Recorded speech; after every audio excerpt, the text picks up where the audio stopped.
Salut à tous. Alors, encore une nouvelle chaîne sur Warhammer 40 000, me direz-vous? Eh bien oui, et non en même temps.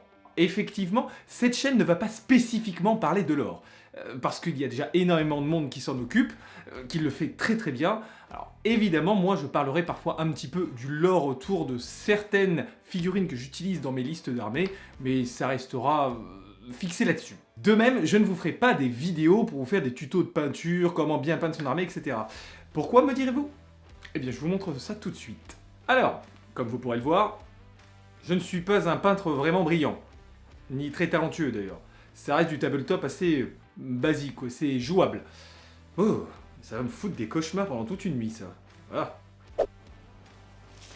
Ouah, c'est laid! Mais alors, mais à quoi va servir cette chaîne, me demanderez-vous? C'est une excellente question et je vais y répondre dès maintenant. Je ne suis pas un joueur compétitif. Du moins, pas encore. Aujourd'hui, je ne vais pas en tournoi, je ne fais pas de podium, je n'ai pas de classement ni d'élo. Je n'ai encore jamais fait de compétitif dans le dur du dur du dur. Mais en 2026 et en 2027, ça va changer. Cette chaîne sera donc le journal de bord de tout ce que je vais faire pour pouvoir me hisser jusqu'au compétitif, pouvoir faire des tournois et vous faire suivre tout ça avec moi pour pouvoir faire partie du plus haut du compétitif. Cette chaîne sera le journal de bord de tout le chemin que je vais faire durant cette année. Pourquoi je gagne, pourquoi je perds, et surtout, pourquoi je rate. Allez, sur un 6, c'est une blessure mortelle. Et là, on n'en parlera plus de tes figurines.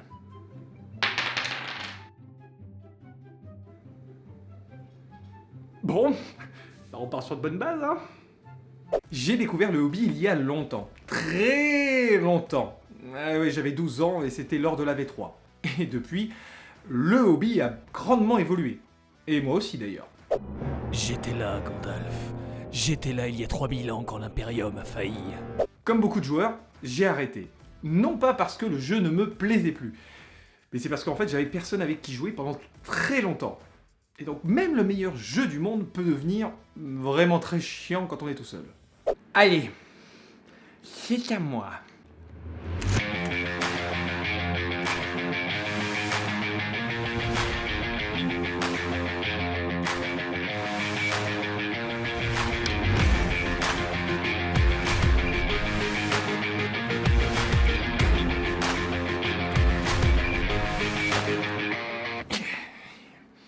Allez, à toi.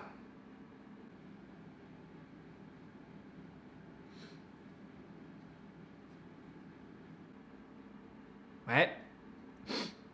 Et ben c'est un petit peu chiant de jouer tout seul, hein. Et je reviens donc avec un objectif simple, m'entraîner sérieusement pour pouvoir faire du compétitif.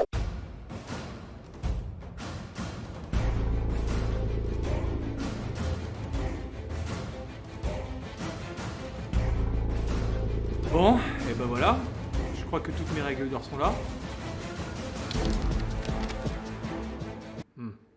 Ici, je vais donc vous documenter ma progression, mes erreurs, mes réussites, mes échecs, mes défaites, il y en aura beaucoup, mais aussi mes listes d'armées, mes ajustements, comment progresser dans la méta qui évolue tout au long de l'année, et aussi comment ça évoluera avec la V11. Et donc, au lieu de vous faire les fameux rapports de bataille, eh bien je vais vous proposer un format unique que j'ai appelé les débriefs de bataille, que vous pourrez très rapidement découvrir. Et bien évidemment, me direz-vous, si on veut partir faire du compétitif, il faut bien choisir une armée. Et moi, bien évidemment, j'en ai choisi deux. D'ailleurs, n'hésitez pas à me dire en commentaire quelle est la première armée qui vous a fait rentrer justement dans le hobby et avec lequel vous avez découvert Warhammer 40 000. La première armée, les Adeptas Sororitas. Trading, gestion, précision, glass cannon, super facile en gros. Hein. Faux! C'est faux. Totalement faux! Pas du tout ça! Non! J'ai envie de te dire menteur! Oui, parce que ça fait à peu près 1 an que je joue les Adeptas Sororitas. Par chance, j'ai une personne qui me coach sur la création de listes d'armées. D'ailleurs, si tu passes par ici, un gros coucou et un gros big up à toi.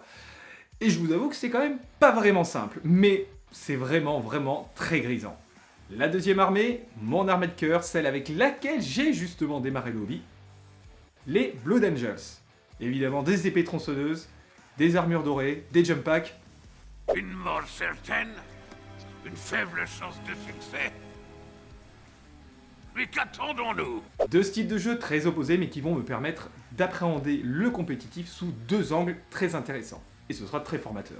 En conclusion, 2026 sera une année d'entraînement, avec comme première grosse étape le Path to Glory, le 11 et 12 juillet de cette année.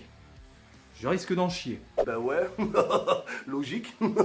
Ce que vous aurez donc sur cette chaîne pendant toute l'année, des débriefs de bataille réguliers, des interviews de joueurs de ligue et de compétitifs de manière globale, de la construction de listes réfléchies et comment travailler sur son mental.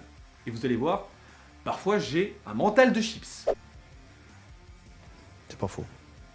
Donc, si tu veux suivre ce parcours honnête qui te donnera peut-être envie toi aussi de faire du tournoi, du compétitif, de la ligue, qui sait, sans bullshit et sans prendre une posture d'expert, alors abonne-toi.